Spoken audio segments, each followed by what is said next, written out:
Relation Tales. My girlfriend Sarah, who is 29, and I, a 28-year-old man, have been dating for 5 years. I wanted to celebrate by taking a vacation with her. I spent several months planning a trip and told her about it. We decided to go skiing, snowboarding, and do other winter activities in Colorado. The plan seemed perfect, and I was excited because I wanted to propose to her at the end of the trip. 5 days before we were supposed to leave, Sarah told me she had invited 2 of her friends to join us. I was upset because I wanted to spend time alone with Sarah for our anniversary. I thought it was clear that this was a trip just for us. Even though I told her how I felt, Sarah insisted her friends had already made plans and couldn't back out. I decided to go along with it because I couldn't force her friends not to come. I wish I had pushed back more. I hope we could adjust our plans so I could still propose to her privately, but Sarah spent most of the time with her friends and we didn't get any alone time. After 3 days of feeling like a second priority, I decided to leave the trip and go home. I told Sarah why I was leaving and she was upset. She told her friends about my decision and I was ganged up on. They said we were all having a great time. She thinks I'm being a jerk for making her pick between her friends and me. Even though her friends weren't invited in the first place, I never had personal issues with her friends prior to this trip. I never made Sarah pick between me or her friends because everyone needs friends outside of a relationship. I'm at home now and thinking about everything. I have a day to myself before Sarah comes home. So, at least I get to relax a bit. Sarah and her friends think I'm overreacting and that I ruined the trip. I think Sarah was disrespectful and rude to me by ruining the purpose of this trip and having her friends gang up on me. Am I the jerk for leaving a vacation I planned for my girlfriend after her friends came along? Edit. This was a planned anniversary and romantic trip. I was clear that we had plans for just us two. We've been on other anniversary trips together without her friends there. We discussed marriage beforehand, so it's not like a proposal would have been out of the blue. More info. We talked about our potential future together after being together for 2 years. So, 3 years ago, we both wanted to get married, travel, etc. We moved in together 1.5 years ago because we both believe that you need to live together before marriage to see how the other person lives and to see if you are compatible. Now, this was a planned anniversary and romantic trip, so the nature of it was plain and clear. We've been on other trips for our anniversary. When her friends showed up, I was direct with her that I didn't want her friends coming and I was direct regarding my reasons for leaving. I didn't tell her I was going to propose. We have discussed marriage before and we both agreed to not want a big proposal so it wouldn't have been a complete surprise to her. Maybe I messed up because I didn't want to tell her friends the news before I asked Sarah to marry me.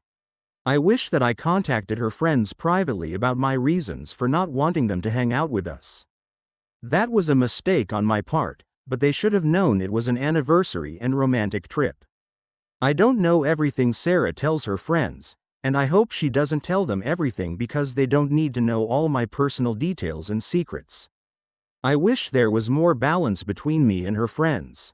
During the trip, we spent about half the time doing activities together as a group. And the other half was just Sarah and her friends. I could have followed them around, but that wouldn't have been enjoyable. It's not that I dislike her friends. I just don't want to spend all my free time with them. I've never demanded or expected her to pick me over her friends because that's unhealthy and unreasonable. But she has canceled on me in the past multiple times in favor of her friends. In terms of past disagreements, she has rarely involved them. We are able to settle disagreements between us most of the time. Like 98%. The other 2% she has involved her friends. Maybe she invited her friends because she doesn't want me to propose. And I understand cold feet, but the least she could have done was talk to me. I would hate to make other big decisions with her and her being too much of a coward to talk to me like an adult and later change her mind. I can't force her to marry me. I just wish she actually talked to me about her fears if she had any. Now that I'm home, having this alone time is important to me. Having alone time is critical to gather my thoughts and sort my emotions. I didn't want to potentially blow up at her on her way home. So far, she has tried to call me twice, but I rejected her call. The only thing I told her before I left was that we would talk about this when she returned. These types of conversations need to happen in person. Anyways, I'm thinking I deserve better. I guess we'll find out what happens when she returns home tomorrow. Minor update. My friends are here at the house. And they have been running potential interference just in case her friends try to bombard and harass me. They've been great, and I'm really glad to have them. Minor update number 2. None of Sarah's friends showed up at the house or bothered me yesterday or last night, which is good. Sarah hasn't come home yet. I figured out what I want to say and wrote it down. Am I the jerk for leaving a vacation I planned for my girlfriend after her friends joined us? I've decided to end the relationship. I packed my important things like my passport, clothes, etc., and made arrangements with my best friend to stay at his apartment until I can find my own place. Usually, when small issues happen in a relationship, they point to a bigger problem in the relationship. The main reason why I decided to break up is that I realized her friends will always be closer to her than me. Sarah has favored her friends over me and blown off some of our plans for her friends more than once. I was lying to myself for years because I didn't want to face reality yet. I had hoped she would change, but this trip really opened my eyes that I will always be in third place to her. I expressed my feelings multiple times and Sarah promised she would change, but she didn't. Sarah came home late yesterday. I said I have a lot to get off my chest and I want to get through my notes before she talks or tries to interrupt me. The first question I asked Sarah was how she thought the trip went. She said we all had fun and it was memorable. I shouldn't have to feel like the third wheel in my own relationship. Especially on a trip that I planned. I then asked her why she invited her friends in the first place. Knowing this was an anniversary trip for us, she said she had been talking about the trip with her friends from the start, and since they had never been to Colorado, she thought it would be fun for them to come along. I mentioned that I didn't know her friends were joining us until a few days before. It's one thing if they came and did their own activities, but it was different because every activity turned into a group activity. I signed up for a monogamous relationship, not a poly one. My last question was if she knew I was going to propose to her. Sarah said she had no idea and never thought that was the plan. She said she wouldn't have invited her friends if she had known about my plans, but I told her that would have ruined the surprise. Sarah begged me to stay and said we could work things out. She didn't want to end our 5-year relationship over this one bad trip. I've listened to her promises to change when it comes to her friends for years. But nothing has changed. In the end, I told Sarah that it's clear she doesn't have enough room in her heart for both me and her friends. As much as I love her, I can't stay in a relationship where I'm not respected. I left her at the house and drove to my friend's place. I'll figure out how to get my name off the lease and plan to get the rest of my things. I'll return the ring this weekend. Extended from Ops comments. Part of the reason why she stayed back was that I said I wanted to go home alone and think. I know that couples shouldn't storm off after a fight, but it was kind of important to separate for a bit to gather my thoughts. Also, she didn't ask me if I was still going to propose. She got upset hearing that I was about to, but didn't ask. The fairy tale side of me wishes that it all could have magically been better. Some stuff can be fixed, but I didn't see any progress on Sarah's end to fix things. I said I'll text her when I'm ready to get my things. I have her blocked. I believe that people shouldn't put their friends before their long-term partners. You can have both, but the love between friends and a partner needs to be evenly matched. It would have been terrible of me to make her pick between me and her friends because everyone needs friends in relationships outside of the romantic partner. But not prioritizing the partner isn't good at all. At this point, I'd rather be single and happy than be in a relationship and not feel respected and loved.